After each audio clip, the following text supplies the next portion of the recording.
नमस्कार दोस्तों, motivational story अड्डा में आपका स्वागत है। सुनिए मुंशी प्रेमचंद की कहानी हार की जीत। केशव से मेरी पुरानी लागडान थी। लेख और वाणी, हास्य और विनोद सभी क्षेत्रों में मुझसे कोसों आगे था। उसके गुणों की चंद्र ज्योति में मेरे दीपक का प्रकाश कभी प्रस्फुटित न हुआ। एक बार उसे नीचा दिखाना मेरे जीवन की सबसे बड़ी अभिलाषा थी। उस समय मैंने कभी स्वीकार नहीं किया। अपनी त्रुटियों को कौन स्वीकार करता है, पर वास्तव में मुझे ईश्वर ने उसकी जैसी बुद्धि शक्ति न प्रदान की थी। अगर मुझे कुछ तस्कीन थी तो ये कि विद्याक्षेत्र में चाहे मुझे उनसे कंधा मिलाना कभी नसीब न हो, पर व्यवहार की रंगभूमि में सहरा मेरे ही सिर रहेगा। लेकिन दुर्भाग्य से जब प्रणय सागर में भी उसने मेरे साथ गोता मारा और रत्न उसी के हाथ लगता हुआ नजर आया तो मैं हताश हो गया। हम दोनों ने ही एमए के लिए साम्यवाद का विषय लिया था। हम दोनों ही साम्यवादी थे। उसका कुल बहुत प्रतिष्ठित न था, न वह समृद्धि ही थी जो इस कमी को पूरा कर देती। मेरी अवस्था इसके प्रतिकूल थी। मैं खानदान का ताल्लुकेदार और रईस था। मेरी साम्यवादिता पर लोगों को कुतूहल होता था। हमारे साम्यवाद के प्रोफेसर बाबू हरिदास भाटिया साम्यवाद के सिद्धांतों के कायल थे, लेकिन शायद धन की अवहेलना न कर सकते थे। अपनी लज्जावती के लिए उन्होंने कुशाग्र बुद्धि केशव को नहीं, मुझे पसंद किया। एक दिन संध्या समय वह मेरे कमरे में आए और चिंतित भाव से बोले, शारदाचरण, मैं महीनों से एक बड़ी चिंता में पड़ा हुआ हूँ। मुझे आशा है कि तुम उसका निवारण कर सकते हो। मेरे कोई पुत्र नहीं है। मैंने तुम्हें और केशव दोनों ही को पुत्र तुल्य समझा है। यद्यपि केशव तुमसे चतुर है, पर मुझे विश्वास है कि विस्तृत संसार में तुम्हें जो सफलता मिलेगी वह उसे नहीं मिल सकती। अतएव मैंने तुम्ही को अपनी लज्जा के लिए वरा है। क्या मैं आशा करूं कि मेरा मनोरथ पूरा होगा? मैं स्वतंत्र था। मेरे माता पिता मुझे लड़कपन ही में छोड़कर स्वर्ग चले गए थे। मेरे कुटुंबियों में अब ऐसा कोई न था जिसकी अनुमति लेने की मुझे जरूरत होती। लज्जावती जैसी सुशीला, सुंदरी, सुशिक्षित स्त्री को पाकर कौन पुरुष होगा जो अपने भाग्य को न सराहता? मैं फूला न समाया। लज्जा एक कुसुमित वाटिका थी, जहाँ गुलाब की मनोहर सुगंधी थी और हरियाली की मनोरम शीतलता, समीर की शुभ्र तरंगे थीं और पक्षियों का मधुर संगीत। वह स्वयं साम्यवाद पर मोहित थी। स्त्रियों के प्रतिनिधित्व और ऐसे ही अन्य विषयों पर उसने मुझसे कितनी ही बार बातें की थीं। लेकिन प्रोफेसर भाटिया की तरह केवल सिद्धांतों की भक्त न थी, उनको व्यवहार में भी लाना चाहती थी। उसने चतुर केशव को अपना स्नेह पात्र बनाया था। तथापि मैं जानता था कि प्रोफेसर भाटिया के आदेश को वो कभी नहीं टाल सकती। यद्यपि उसकी इच्छा के विरुद्ध मैं उसे अपनी प्रणिनी बनाने के लिए तैयार न था। इस विषय में मैं स्वेच्छा के सिद्धांत का कायल था। इसलिए मैं केशव की विरक्ति और क्षोभ से आशातीत आनंद न उठा सका। हम दोनों ही दुखी थे और मुझे पहली बार केशव से सहानुभूति हुई। मैं लज्जावती से केवल इतना पूछना चाहता था कि उसने मुझे क्यों नजरों से गिरा दिया, पर उसके सामने ऐसे नाजुक प्रश्नों को छेड़ते हुए मुझे संकोच होता था। और यह स्वाभाविक था, क्योंकि कोई रमणी अपने अंतःकरण के रहस्यों को नहीं खोल सकती। लेकिन शायद लज्जावती इस परिस्थिति को मेरे सामने प्रकट करना अपना कर्तव्य समझ रही थी। वह इसका अवसर ढूंढ रही थी। संयोग से उसे शीघ्र ही अवसर मिल गया। एक बार केशव राजपूत हॉस्टल में साम्यवाद पर एक व्याख्यान देने गया हुआ था। प्रोफेसर भाटिया उस जलसे के प्रधान थे। लज्जा अपने बंगले में अकेली बैठी हुई थी। मैं अपने अशांत हृदय के भाव छिपाए हुए, शोक और नैराश्य की दाह से जलता हुआ उसके समीप आकर बैठ गया। लज्जा ने मेरी ओर एक उड़ती हुई निगाह डाली और सदैव भाव से बोली, कुछ चिंतित जान पड़ते हो? मैंने कृत्रिम उदासीनता से कहा, तुम्हारी बला से। लज्जा केशव का व्याख्यान सुनने नहीं गए? मेरी आंखों से ज्वाला सी निकलने लगी। जब्त करके बोला, आज सिर में दर्द हो रहा था। ये कहते कहते अनायास ही मेरे नेत्रों से आंसू की कई बूंदें टपक पड़ी। मैं अपने शोक को प्रदर्शित करके उसका करुणा पात्र बनना नहीं चाहता था। मेरे विचार में रोना स्त्रियों के ही स्वभावानुकूल था। मैं उस पर क्रोध प्रकट करना चाहता था और निकल पड़े आंसू। मन के भाव इच्छा के अधीन नहीं होते। मुझे रोते देखकर लज्जा की आंखों से आंसू गिरने लगे। मैं कीना नहीं रखता, मलिन हृदय नहीं हूँ, लेकिन न मालूम क्यों लज्जा के रोने पर मुझे इस समय एक आनंद का अनुभव हुआ। उस शोकावस्था में भी मैं उस पर व्यंग्य करने से बाज न रह सका। बोला, लज्जा, मैं तो अपने भाग्य को रोता हूँ। शायद तुम्हारे अन्याय की दुहाई दे रहा हूँ, लेकिन तुम्हारे आंसू क्यों? लज्जा ने मेरी ओर तिरस्कार भाव से देखा और बोली, मेरे आंसुओं का रहस्य तुम न समझोगे, क्योंकि तुमने कभी समझने की चेष्टा नहीं की। तुम मुझे कटु वचन सुनाकर अपने चित्त को शांत कर लेते हो। मैं किसे जलाऊं?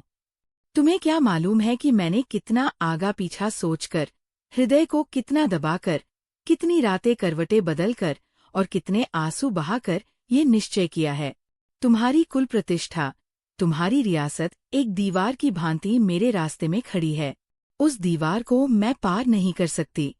मैं जानती हूँ कि इस समय तुम्हें कुल प्रतिष्ठा और रियासत का लेशमात्र भी अभिमान नहीं है, लेकिन ये भी जानती हूँ कि तुम्हारा कॉलेज की शीतल छाया में पला हुआ साम्यवाद बहुत दिनों तक सांसारिक जीवन की लू और लपट को न सह सकेगा। उस समय तुम अवश्य अपने फैसले पर पछताओगे और कुढ़ोगे। मैं तुम्हारे दूध की मक्खी और हृदय का कांटा बन जाऊंगी। मैंने आर्द्र होकर कहा, जिन कारणों से मेरा साम्यवाद लुप्त हो जाएगा, क्या वह तुम्हारे साम्यवाद को जीता छोड़ेगा? लज्जा, मुझे पूरा विश्वास है कि मुझ पर उनका जरा भी असर न होगा। मेरे घर में कभी रियासत नहीं रही और कुल की अवस्था तुम भली भांति जानते हो। बाबूजी ने केवल अपने अविरल परिश्रम और अध्यवसाय से ये पद प्राप्त किया है। मुझे वो नहीं भूला है जब मेरी माता जीवित थी और बाबूजी 11 बजे रात को प्राइवेट ट्यूशन करके घर आते थे। तो मुझे रियासत और कुल गौरव का अभिमान कभी नहीं हो सकता, उसी तरह जैसे तुम्हारे हृदय से ये अभिमान कभी मिट नहीं सकता। ये घमंड मुझे उसी दशा में होगा जब मैं स्मृतिहीन हो जाऊंगी। मैंने उद्दंडता से कहा, कुल प्रतिष्ठा को तो मैं मिटा नहीं सकता, मेरे वश की बात नहीं है, लेकिन तुम्हारे लिए मैं आज रियासत को तिलांजलि दे सकता हूँ। लज्जा क्रूर मुस्कान से बोली, फिर वही भावुकता, एक ऐसे गहन विषय में जिस पर दो प्राणियों के समस्त जीवन का सुख दुख निर्भर है, भावुकता का आश्रय नहीं ले सकती। शादी बनावट नहीं है, परमात्मा साक्षी है, मैं विवश हूँ। मुझे अभी तक स्वयं मालूम नहीं है कि मेरी डोंगी किधर जाएगी, लेकिन मैं तुम्हारे जीवन को कंटकमय नहीं बना सकती। मैं यहाँ से चला तो इतना निराश न था जितना सचिंत। लज्जा ने मेरे सामने एक नई समस्या उपस्थित कर दी थी। हम दोनों साथ साथ एमए हुए। केशव प्रथम श्रेणी में आया, मैं द्वितीय श्रेणी में। उसे नागपुर के एक कॉलेज में अध्यापक का पद मिल गया। मैं घर आकर अपनी रियासत का प्रबंध करने लगा। चलते समय हम दोनों गले मिलकर और रोकर विदा हुए। विरोध और ईर्ष्या को कॉलेज में छोड़ दिया। मैं अपने प्रांत का पहला ताल्लुकेदार था जिसने एमए पद प्राप्त किया हो। पहले तो राज्याधिकारियों ने मेरी खूब आवभगत की, लेकिन जब मेरे सामाजिक सिद्धांतों से अवगत हुए तो उनकी कृपा दृष्टि कुछ शिथिल पड़ गई। मैंने भी उनसे मिलना जुलना छोड़ दिया। अपना अधिकांश समय असामियों के ही बीच में व्यतीत करता। पूरा साल भर भी न गुजरने पाया कि एक ताल्लुकेदार की परलोक यात्रा ने कौंसिल में एक स्थान खाली कर दिया। मैंने कौंसिल में जाने की अपनी तरफ से कोई कोशिश नहीं की, लेकिन काश्तकारों ने अपने प्रतिनिधित्व का भार मेरे ही सिर रखा। बेचारा केशव तो अपने कॉलेज में लेक्चर देता था। किसी को खबर भी न थी कि वो कहाँ है और क्या कर रहा है, और मैं अपने कुल मर्यादा की बदौलत कौंसिल का मेंबर हो गया। मेरी वक्तृताएं समाचार पत्रों में छपने लगीं। मेरे प्रश्नों की प्रशंसा होने लगी। कौंसिल में मेरा विशेष सम्मान होने लगा। कई सज्जन ऐसे निकल आए जो जनतावाद के भक्त थे। पहले वह परिस्थितियों से कुछ दबे हुए थे, अब वो खुल पड़े। हम लोगों ने लोकवादियों का अपना एक पृथक दल बना लिया और कृषकों के अधिकारों को जोरों के साथ व्यक्त करना शुरू किया। अधिकांश भूपतियों ने मेरी अवहेलना की। कई सज्जनों ने धमकियां भी दीं, लेकिन मैंने अपने निश्चित पथ को न छोड़ा। सेवा के इस सुअवसर को क्यों कर हाथ से जाने देता। दूसरा वर्ष समाप्त होते होते जाति के प्रधान नेताओं में मेरी गणना होने लगी। मुझे बहुत परिश्रम करना, बहुत पढ़ना, बहुत लिखना और बहुत बोलना पड़ता, पर जरा भी न घबराता। इस परिश्रमशीलता के लिए केशव का ऋणी था। उसी ने मुझे इतना अभ्यस्त बना दिया था। मेरे पास केशव और प्रोफेसर भाटिया के पत्र बराबर आते रहते थे। कभी कभी लज्जावती भी मिलती थी। उसके पत्रों में श्रद्धा और प्रेम की मात्रा दिनोंदिन बढ़ती जाती थी। वह मेरी राष्ट्र सेवा का बड़े उदार, बड़े उत्साहमय शब्दों में बखान करती। मेरे विषय में उसे पहले जो शंकाएं थीं, वह मिटती जाती थी। मेरी तपस्या की देवी को आकर्षित करने लगी थी। केशव के पत्रों से उदासीनता टपकती थी। उसके कॉलेज में धन का अभाव था। 3 वर्ष हो गए थे, पर उसकी तरक्की न हुई थी। पत्रों से ऐसा प्रतीत होता था मानो वो जीवन से असंतुष्ट है। कदाचित इसका मुख्य कारण ये था कि अभी तक उसके जीवन का सुखमय स्वप्न चरितार्थ न हुआ था। तीसरे वर्ष गर्मियों की तातील में प्रोफेसर भाटिया मुझसे मिलने आए और बहुत प्रसन्न होकर गए। उसके एक ही सप्ताह पीछे लज्जावती का पत्र आया। अदालत ने तजबीज सुना दी। मेरी डिग्री हो गई। केशव की पहली बार मेरे मुकाबले में हार हुई। मेरे हर्षोल्लास की कोई सीमा न थी। प्रो भाटिया का इरादा भारतवर्ष के सब प्रांतों में भ्रमण करने का था। वह साम्यवाद पर एक ग्रंथ लिख रहे थे, जिसके लिए प्रत्येक बड़े नगर में कुछ अन्वेषण करने की जरूरत थी। लज्जा को अपने साथ ले जाना चाहते थे। निश्चय हुआ कि उनके लौट आने पर आगामी चैत के महीने में हमारा संयोग हो जाए। मैं ये वियोग के दिन बड़ी बेसब्री से काटने लगा। अब तक मैं जानता था बाजी केशव के हाथ रहेगी। मैं निराश था, पर शांत था। अब आशा थी और उसके साथ घोर अशांति थी। मार्च का महीना था। प्रतीक्षा की अवधि पूरी हो चुकी थी। कठिन परिश्रम के दिन गए। फसल काटने का समय आया। प्रोफेसर साहब ने ढाका से पत्र लिखा था कि कई अनिवार्य कारणों से मेरा लौटना मार्च में नहीं मई में होगा। इसी बीच में कश्मीर के दीवान लाला सोमनाथ कपूर नैनीताल आए। बजट पेश था। उन पर व्यवस्थापक सभा में वाद विवाद हो रहा था। गवर्नर की ओर से दीवान साहब को पार्टी दी गई। सभा के प्रतिनिधियों को भी निमंत्रण मिला। कौंसिल की ओर से मुझे अभिवादन करने का सौभाग्य प्राप्त हुआ। मेरी बकवास को दीवान साहब ने बहुत पसंद किया। चलते समय मुझसे कई मिनट तक बातें की और मुझे अपने डेरे पर आने का आदेश दिया। उनके साथ उनकी पुत्री सुशीला भी थी। वह पीछे सिर झुकाए खड़ी रही। जान पड़ता था भूमि को पड़ रही है, पर मैं अपनी आंखों को काबू में न रख सका। वो उतनी ही देर में एक बार नहीं, कई बार उठी और जैसे बच्चा किसी अजनबी की चुमकार से उसकी ओर लपकता है, पर फिर डरकर माँ की गोद से चिमट जाता है, वह भी डरकर आधे रास्ते से लौट गई। लज्जा अगर कुसुमित वाटिका थी तो सुशीला शीतल सलिलधारा थी, जहाँ वृक्षों के कुंज थे, विनोदशील मृगों के झुंड, वहगावली की अनंत शोभा और तरंगों का मधुर संगीत। मैं घर पर आया तो ऐसा थका हुआ था जैसे कोई मंजिल मारकर आया हूँ। सौंदर्य जीवन सुधा है। मालूम नहीं क्यों इसका असर इतना प्राणघातक होता है। लेटा तो वही सूरत सामने थी। मैं उसे हटाना चाहता था। मुझे भय था कि एक क्षण भी उस भंवर में पड़कर मैं अपने को संभाल न सकूंगा। मैं अब लज्जावती का हो चुका था। वही अब मेरे हृदय की स्वामिनी थी। मेरा उस पर कोई अधिकार न था, लेकिन मेरे सारे संयम, सारी दलीलें निष्फल हुईं। जल के उद्वेग में नौका को धागे से कौन रोक सकता है। अंत में हताश होकर मैंने अपने को विचारों के प्रवाह में डाल दिया। कुछ दूर तक नौका वेगवती तरंगों के साथ चली, फिर उसी प्रवाह में विलीन हो गई। दूसरे दिन मैं नियत समय पर दीवान साहब के डेरे पर जा पहुंचा। इस भांति कांपता और हिचकता जैसे कोई बालक दामिनी की चमक से चौंक चौंक कर आंख बंद कर लेता है कि कहीं वह चमक न जाए, कहीं मैं उसकी चमक न देख लूं। भोला भाला किसान भी अदालत के सामने इतना सशंक न होता होगा। यथार्थ यह था कि मेरी आत्मा परास्त हो चुकी थी। उसमें अब प्रतिकार की शक्ति न रही थी। दीवान साहब ने मुझसे हाथ मिलाया और कोई घंटे भर तक आर्थिक और सामाजिक प्रश्नों पर वार्तालाप करते रहे। मुझे उनकी बहुज्ञता पर आश्चर्य होता था। ऐसा वाक्चतुर पुरुष मैंने कभी न देखा था। 60 वर्ष की वयस थी, पर हास्य और विनोद के मानो भंडार थे। न जाने कितने श्लोक, कितने कवित्त, कितने शेर उन्हें याद थे। बात बात पर कोई न कोई सुयुक्ति निकाल लाते थे। खेद है, उस प्रकृति के लोग अब गायब होते जाते हैं। वह शिक्षा प्रणाली न जाने कैसी थी, जो ऐसे ऐसे रत्न उत्पन्न करती थी। अब तो सजीवता कहीं दिखाई ही नहीं देती। प्रत्येक प्राणी चिंता की मूर्ति है, उसके होठों पर कभी हंसी आती ही नहीं। खैर, दीवान साहब ने पहले चाय मंगवाई, फिर फल और मेवे मंगवाए।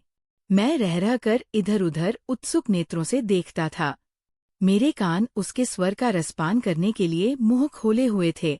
आंखें द्वार की ओर लगी हुई थी। भय भी था और लगाव भी, झिझक भी थी और खिंचाव भी। बच्चा झूले से डरता है, पर उस पर बैठना भी चाहता है। लेकिन रात के 9 बज गए, मेरे लौटने का समय आ गया। मन में लज्जित हो रहा था कि दीवान साहब दिल में क्या कह रहे होंगे। सोचते होंगे इसे कोई काम नहीं है, जाता क्यों नहीं। बैठे बैठे 2-2.5 घंटे तो हो गए। सारी बातें समाप्त हो गईं। उनके लतीफे भी खत्म हो गए। वह नीरवता उपस्थित हो गई, जो कहती है कि अब चलिए फिर मुलाकात होगी। यार, जिंदा व सोहबत बाकी। मैंने कई बार उठने का इरादा किया, लेकिन इंतजार में आशिक की जान भी नहीं निकलती। मौत को भी इंतजार का सामना करना पड़ता है। यहाँ तक कि 9:30 बज गए और अब मुझे विदा होने के सिवाय कोई मार्ग न रहा। जैसे दिल बैठ गया। जिसे मैंने भय कहा है, वो वास्तव में भय नहीं था, वो उत्सुकता की चरम सीमा थी। यहाँ से चला तो ऐसा शिथिल और निर्जीव था मानो प्राण निकल गए हों। अपने को धिक्कारने लगा, अपनी क्षुद्रता पर लज्जित हुआ। तुम समझते हो कि हम भी कुछ है। यहाँ किसी की तुम्हारे मरने जीने की परवाह नहीं। माना उसके लक्षण क्वारियों के से हैं। संसार में क्वारी लड़कियों की कमी नहीं। सौंदर्य भी ऐसी दुर्लभ वस्तु नहीं। अगर प्रत्येक रूपवती और क्वारी युवती को देखकर तुम्हारी वही हालत होती रही, तो ईश्वर ही मालिक है। वह भी तो अपने दिल में यही विचार करती होगी। प्रत्येक रूपवान युवक पर उसकी आंखें क्यों उठें? कुलवती स्त्रियों के ये ढंग नहीं होते। पुरुषों के लिए अगर ये रूप तृष्णा निंदाजनक है, तो स्त्रियों के लिए विनाशकारक है। द्वैत से अद्वैत को भी इतना आघात नहीं पहुंच सकता, जितना सौंदर्य को। दूसरे दिन शाम को मैं अपने बरामदे में बैठा पत्र देख रहा था। क्लब जाने को भी जी नहीं चाहता था। चित्त कुछ उदास था। सहसा मैंने दीवान साहब को फिटन पर आते देखा। मोटर से उन्हें घृणा थी। वह उसे पैशाचिक उड़न खटोला कहा करते थे। उसके बगल में सुशीला थी। मेरा हृदय धक धक करने लगा। उसकी निगाह मेरी तरफ उठी हो या न उठी हो, पर मेरी टकट की उस वक्त तक लगी रही जब तक फिटन अदृश्य न हो गई। तीसरे दिन मैं फिर बरामदे में आ बैठा। आंखें सड़क की ओर लगी हुई थी। फिटन आई और चली गई। अब यही उसका नित्य प्रति का नियम हो गया है। मेरा अब यही काम था कि सारे दिन बरामदे में बैठा रहूं। मालूम नहीं फिटन कब निकल जाए। विशेषतः तीसरे पहर तो मैं अपनी जगह से हिलने का नाम भी न लेता था। इस प्रकार 1 मास बीत गया। मुझे अब कौंसिल के कामों में कोई उत्साह न था। समाचार पत्रों में, उपन्यासों में जी न लगता। कहीं सैर करने का भी जी न चाहता। प्रेमियों को न जाने जंगल पहाड़ में भटकने की, कांटों में उलझने की सनक कैसे सवार होती है। मेरे तो जैसे पैरों में बेरियासी पड़ गई थी। बस बरामदा था और मैं, और फिटन का इंतजार। मेरी विचार शक्ति भी शायद अंतर्धान हो गई थी। मैं दीवान साहब को या अंग्रेजी शिष्टता के अनुसार सुशीला को ही अपने यहाँ निमंत्रित कर सकता था, पर वास्तव में मैं अभी तक उससे भयभीत था। अब भी लज्जावती को अपनी प्रणिनी समझता था। वह अब भी मेरे हृदय की रानी थी, चाहे उस पर किसी दूसरी शक्ति का अधिकार ही क्यों न हो गया हो। 1 महीना और निकल गया, लेकिन मैंने लज्जा को कोई पत्र न लिखा। मुझमें अब उसे पत्र लिखने की भी सामर्थ्य न थी। शायद उससे पत्र व्यवहार करने को मैं नैतिक अत्याचार समझता था। मैंने उससे दगा की थी। मुझे अब उसे अपने मलिन अंतःकरण में भी अपवित्र करने का कोई अधिकार न था। इसका अंत क्या होगा? यही चिंता अहर्निश मेरे मन पर कुहर मेघ की भांति शून्य हो गई थी। चिंतादाह से दिनोंदिन घुलता जाता था। मित्रजन अक्सर पूछा करते, आपको क्या मरज है? मुख निस्तेज, कांतिहीन हो गया। भोजन औषधि के समान लगता। सोने जाता तो जान पड़ता किसी ने पिंजरे में बंद कर दिया है। कोई मिलने आता तो चित्त उससे कोसों भागता। विचित्र दशा थी। एक दिन शाम को दीवान साहब की फिटन मेरे द्वार पर आकर रुकी। उन्होंने अपने व्याख्यानों का एक संग्रह प्रकाशित कराया था। उसकी प्रति मुझे भेंट करने के लिए आए थे। मैंने उन्हें बैठने के लिए बहुत आग्रह किया, लेकिन उन्होंने यही कहा, सुशीला को यहाँ आने में संकोच होगा और फिटन पर अकेली वह घबराएगी। वह चले तो मैं भी साथ हो लिया और फिटन तक पीछे पीछे आया। जब वह फिटन पर बैठने लगे तो मैंने सुशीला को निःशंको आंख भरकर देखा, जैसे कोई प्यासा पथिक गर्मी के दिन में अफर कर पानी पिए कि न जाने कब उसे जल मिलेगा। मेरी उस एक चितवन में उग्रता, वह याचना, वह उद्वेग, वह करुणा, वह श्रद्धा, वह आग्रह, वह दीनता थी जो पत्थर की मूर्ति को भी पिघला देती। सुशीला तो फिर स्त्री थी। उसने भी मेरी ओर देखा, निर्भीक सरल नेत्रों से। जरा भी झेंप नहीं, जरा भी झिझक नहीं। मेरे परास्त होने में जो कसर रह गई थी वह पूरी हो गई। इसके साथ उसने मुझ पर मानो अमृत वर्षा कर दी। मेरे हृदय और आत्मा में एक नई शक्ति का संचार हो गया। मैं लौटा तो ऐसा प्रसन्न चित्त था मानो कल्पवृक्ष मिल गया हो। एक दिन मैंने प्रोफेसर भाटिया को पत्र लिखा, मैं थोड़े दिनों से किसी गुप्त रोग से ग्रस्त हो गया हूँ। संभव है तपेदिक क्षय का आरंभ हो, इसलिए मैं इस मई में विवाह करना उचित नहीं समझता।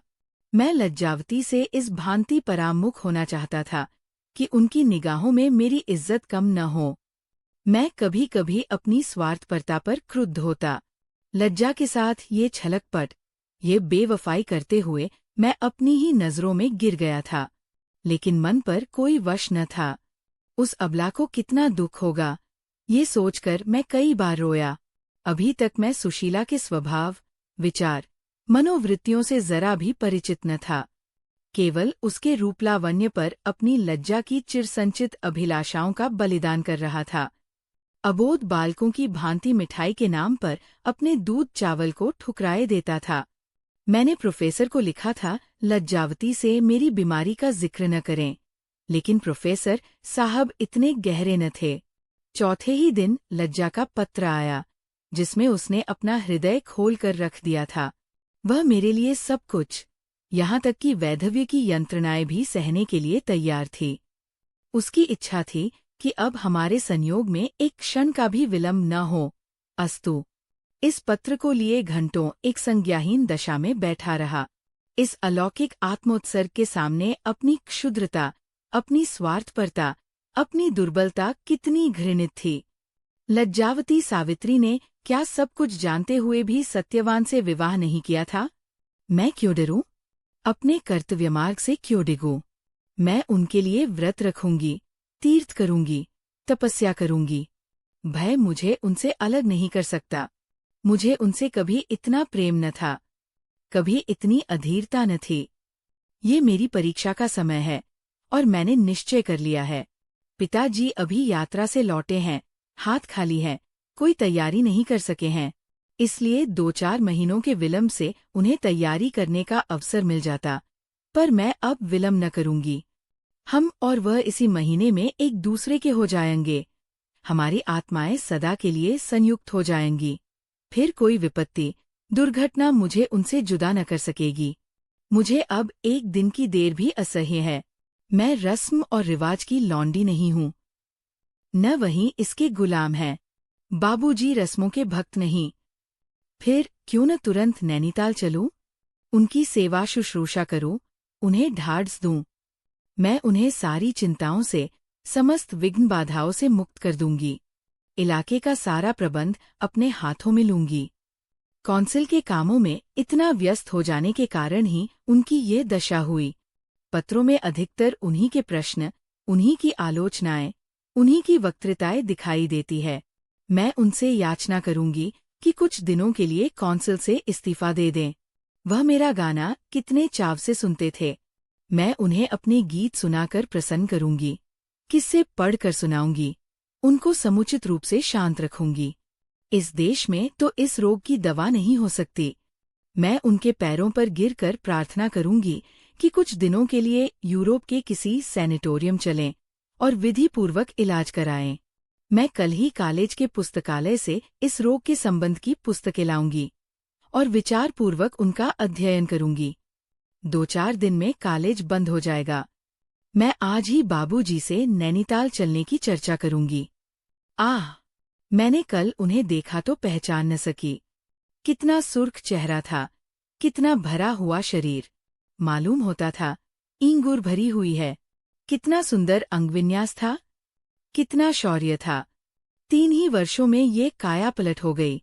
मुख पीला पड़ गया, शरीर घुलकर कांटा हो गया। आहार आधा भी नहीं रहा। हरदम चिंता में मग्न रहते हैं। कहीं आते जाते नहीं देखती।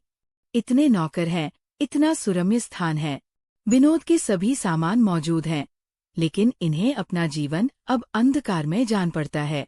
इस कलमुही बीमारी का सत्यानाश हो। अगर इसे ऐसी ही भूख थी तो मेरा शिकार क्यों न किया।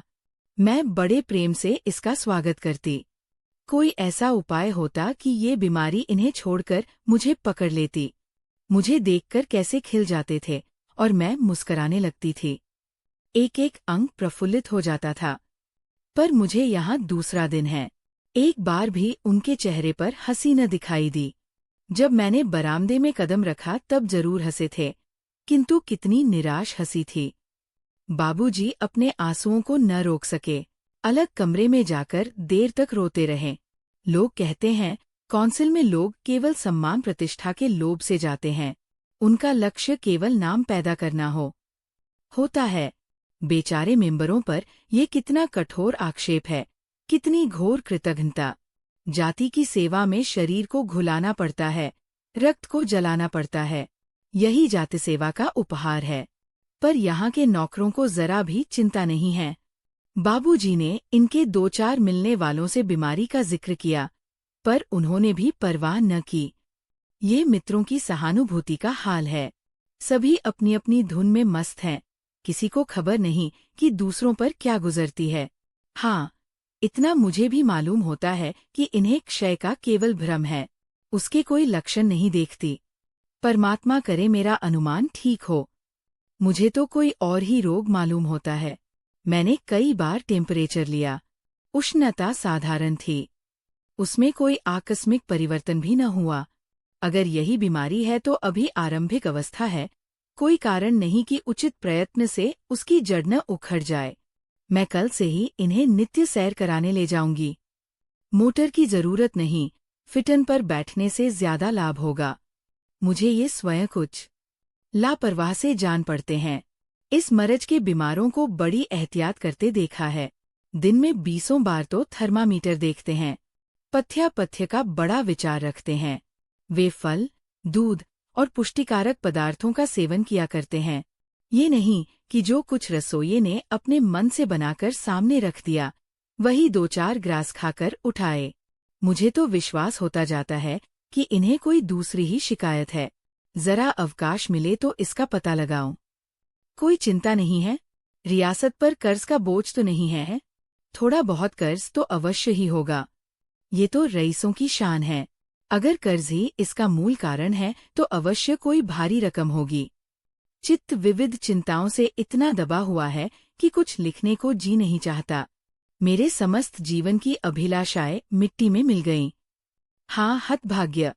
मैं अपने को कितनी खुशनसीब समझती थी। अब संसार में मुझसे ज्यादा बदनसीब और कोई न होगा। वह अमूल्य रत्न जो मुझे चिरकाल की तपस्या और उपासना से न मिला, वह इस मृगनयनी सुंदरी को अनायास मिल जाता है। शारदा ने अभी उसे हाल में ही देखा है। कदाचित अभी तक उससे परस्पर बातचीत करने की नौबत नहीं आई। लेकिन उससे कितने अनुरक्त हो रहे हैं, उसके प्रेम में कैसे उन्मत्त हो गए हैं। पुरुषों को परमात्मा ने हृदय नहीं दिया, केवल आंखें दी है। वह हृदय की कद्र नहीं करना जानते, केवल रूप रंग पर बिक जाते हैं। अगर मुझे किसी तरह विश्वास हो जाए कि सुशीला उन्हें मुझसे ज्यादा प्रसन्न रख सकेगी, उनके जीवन को अधिक सार्थक बना देगी, तो मुझे उसके लिए जगह खाली करने में जरा भी आपत्ति न होगी। वह इतनी गर्भवती, इतनी निठुर है कि मुझे भय है कहीं शारदा को पछताना न पड़े। लेकिन ये मेरी स्वार्थ कल्पना है। सुशीला गर्भवती सही, निठुर सही, विलासिनी सही, शारदा ने अपना प्रेम उस पर अर्पण कर दिया है। वह बुद्धिमान है, चतुर है, दूरदर्शी है, अपना हानिलाभ सोच सकते हैं। उन्होंने सब कुछ सोचकर ही निश्चय किया होगा। जब उन्होंने मन में ये बात ठान ली तो मुझे कोई अधिकार नहीं है कि उनके सुखमार्ग का कांटा बनूं।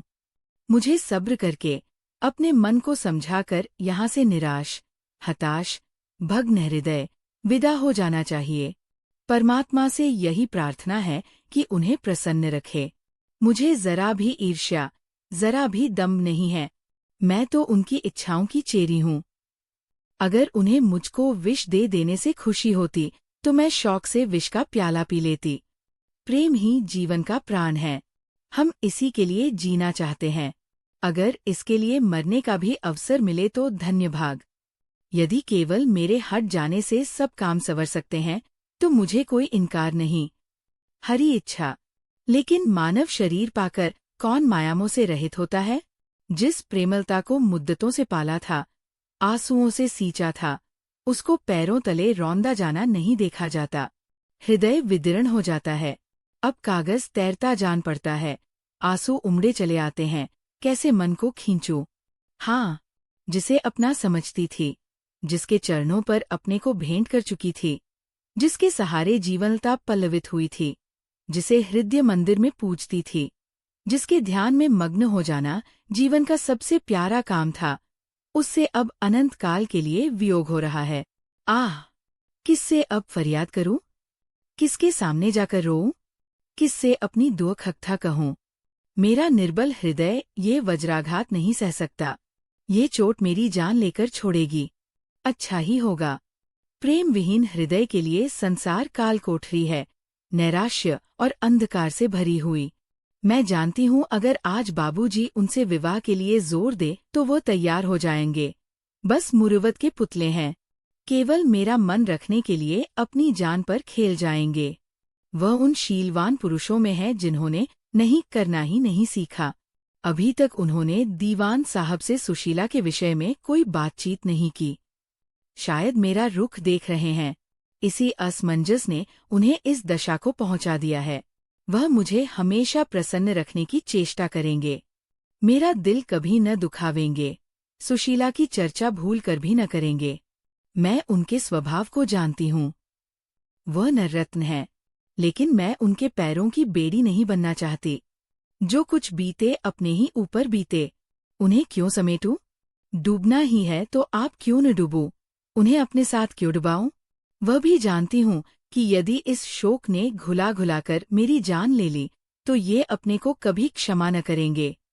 उनका समस्त जीवन क्षोभ और ग्लानि को भेंट हो जाएगा। उन्हें कभी शांति न मिलेगी। कितनी विकट समस्या है।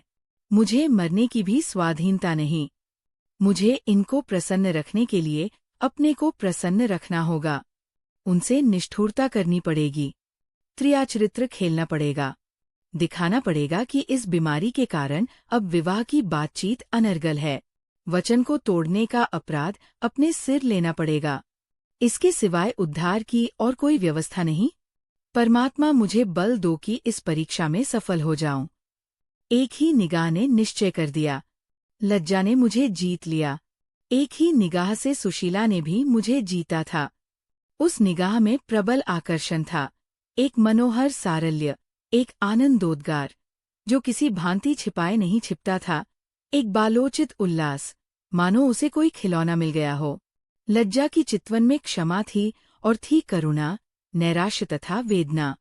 वह अपने को मेरी इच्छा पर बलिदान कर रही थी। आत्मपरिचय में उसे सिद्धि है। उसने अपनी बुद्धिमानी से सारी स्थिति ताड़ ली और तुरंत फैसला कर लिया। वह मेरे सुख में बाधक नहीं बनना चाहती थी। उसके साथ ही यह भी प्रकट करना चाहती थी कि मुझे तुम्हारी परवाह नहीं है। अगर तुम मुझसे जौ भर खिंचोगे तो मैं तुमसे गज भर खिंच जाऊंगी। लेकिन मनोवृत्तियां सुगंध के समान हैं, जो छिपाने से नहीं छिपती। उसकी निठुरता में नैराश्यमय वेदना थी, उसकी मुस्कान में आंसुओं की झलक। वह मेरी निगाह बचाकर क्यों रसोई में चली जाती थी और कोई न कोई पाक, जिसे वह जानती है कि मुझे रुचिकर है, बना लाती थी। वह मेरे नौकरों को क्यों आराम से रखने की गुप्त रीति से ताकीद किया करती थी। समाचार पत्रों को क्यों मेरी निगाह से छिपा दिया करती थी। क्यों संध्या समय मुझे सैर करने को मजबूर किया करती थी। उसकी एक एक बात उसके हृदय का पर्दा खोल देती थी। उसे कदाचित मालूम नहीं है कि आत्मपरिचय रमणियों का विशेष गुण नहीं। उस दिन जब प्रोफेसर भाटिया ने बातों ही बातों में मुझ पर व्यंग्य किए, मुझे वैभव और संपत्ति का दास कहा और मेरे साम्यवाद की हंसी उड़ानी चाही, तो उसने कितनी चतुरता से बात टाल दी। पीछे से मालूम नहीं उसने उन्हें क्या कहा, पर मैं बरामदे में बैठा सुन रहा था कि बाप और बेटी बगीचे में बैठे हुए किसी विषय पर बहस कर रहे हैं। कौन ऐसा हृदयशून्य प्राणी है जो निष्काम सेवा के वशीभूत न हो जाए। लज्जावती को मैं बहुत दिनों से जानता हूँ, पर मुझे ज्ञात हुआ कि इसी मुलाकात में मैंने उसका यथार्थ रूप देखा। पहले मैं उसकी रूपराशि का, उसके उदार विचारों का, उसकी मृदुवाणी का भक्त था। उसकी उज्ज्वल दिव्य आत्मज्योति मेरी आंखों से छिपी हुई थी। मैंने अब की ही जाना कि उसका प्रेम कितना गहरा, कितना पवित्र, कितना अगाध है। इस अवस्था में कोई दूसरी स्त्री ईर्ष्या से बावली हो जाती, मुझसे नहीं तो सुशीला से तो अवश्य ही जलने लगती। आप कुड़ती, उसे व्यंग्यों से छेदती और मुझे धूर्त, कपटी, पाषाण, न जाने क्या क्या कहती। पर लज्जा ने जितने विशुद्ध प्रेम भाव से सुशीला का स्वागत किया, वह मुझे कभी न भूलेगा। मालिन्य, संकीर्णता, कटुता का लेश न था। इस तरह उसे हाथों हाथ लिए फिरती थी, मानो छोटी बहन उसके यहाँ मेहमान है। सुशीला इस व्यवहार पर मानो मुग्ध हो गई। आह! वह दृश्य भी चिरस्मरणीय है, जब लज्जावती मुझसे विदा होने लगी। प्रोफेसर भाटिया मोटर पर बैठे हुए थे। वह मुझसे कुछ खिन्न हो गए और जल्दी से जल्दी भाग जाना चाहते थे। लज्जा एक उज्ज्वल साड़ी पहने हुए मेरे सम्मुख आकर खड़ी हो गई। वह एक तपस्विनी थी, जिसने प्रेम पर अपना जीवन अर्पण कर दिया हो। श्वेत पुष्पों की माला थी, जो किसी देव मूर्ति के चरणों पर पड़ी हुई हो। उसने मुस्कुराकर मुझसे कहा, भीख भी पत्र लिखते रहना। इतनी कृपा की मैं अपने को अधिकारिणी समझती हूँ। मैंने जोश से कहा, हाँ अवश्य। लज्जावती ने फिर कहा, शायद ये हमारी अंतिम भेंट हो। न जाने मैं कहाँ रहूंगी, कहाँ जाऊंगी, फिर कभी आ सकूंगी या नहीं। मुझे बिल्कुल भूल न जाना। अगर मेरे मुंह से कोई ऐसी बात निकल आई हो जिससे तुम्हें दुख हुआ हो तो क्षमा करना और अपने स्वास्थ्य का बहुत ध्यान रखना। ये कहते हुए उसने मेरी तरफ हाथ बढ़ाए। हाथ कांप रहे थे, कदाचित आंखों में आंसुओं का आवेग हो रहा था। वो जल्दी से कमरे के बाहर निकल जाना चाहती थी। अपने ज़ब्त पर अब उसे भरोसा न था। उसने मेरी ओर दबी आंखों से देखा, मगर इस अर्धचितवन में दबे हुए पानी का वेग और प्रवाह था। ऐसे प्रवाह में मैं स्थिर न रह सका। इस निगाह ने हारी हुई बाजी जीत ली। मैंने उसके दोनों हाथ पकड़ लिए और गदगद स्वर से बोला, नहीं लज्जा, अब हम में और तुम में कभी वियोग न होगा। सहसा चपरासी ने सुशीला का पत्र लाकर सामने रख दिया। लिखा था, प्रिय श्री शारदाचरण जी, हम लोग कल यहाँ से चले जाएंगे। मुझे आज बहुत काम करना है, इसलिए मिल न सकूंगी। मैंने आज रात को अपना कर्तव्य स्थिर कर लिया। मैं लज्जावती के बने बनाए घर को उजाड़ना नहीं चाहती। मुझे पहले ये बात न मालूम थी, नहीं तो हमें इतनी घनिष्ठता न होती। मेरा आपसे यही अनुरोध है कि लज्जा को हाथ से न जाने दीजिए। वह नारी रत्न है। मैं जानती हूँ कि मेरा रूप रंग उससे कुछ अच्छा है और कदाचित आप उसी प्रलोभन में पड़ गए, लेकिन मुझमें वह त्याग, वह सेवा भाव, वो आत्मोत्सर्ग नहीं है। मैं आपको प्रसन्न रख सकती हूँ, पर आपके जीवन को उन्नत नहीं कर सकती, उसे पवित्र और यशस्वी नहीं बना सकती। लज्जा देवी है, वह आपको देवता बना देगी। मैं अपने को इस योग्य नहीं समझती। कल मुझसे भेंट करने का विचार न कीजिए, रोने रुलाने से क्या लाभ। क्षमा कीजिएगा। आपकी सुशीला। मैंने ये पत्र लज्जा के हाथ में रख दिया। वह पढ़कर बोली, मैं उससे आज ही मिलने जाऊंगी। मैंने उसका आशय समझकर कहा, क्षमा करो, तुम्हारी उदारता की दूसरी बार परीक्षा नहीं लेना चाहता। ये कहकर मैं प्रोफेसर भाटिया के पास गया। वह मोटर पर मुंह फुलाए बैठे थे। मेरे बदले लज्जावती आई होती तो उस पर जरूर ही बरस पड़ते। मैंने उनके पद स्पर्श किए और सिर झुकाकर बोला, आपने मुझे सदैव अपना पुत्र समझा है, अब उस नाते को और भी दृढ़ कर दीजिए। प्रोफेसर भाटिया ने पहले तो मेरी ओर अविश्वासपूर्ण नेत्रों से देखा, तब मुस्कराकर बोले, ये तो मेरे जीवन की सबसे बड़ी अभिलाषा थी। धन्यवाद।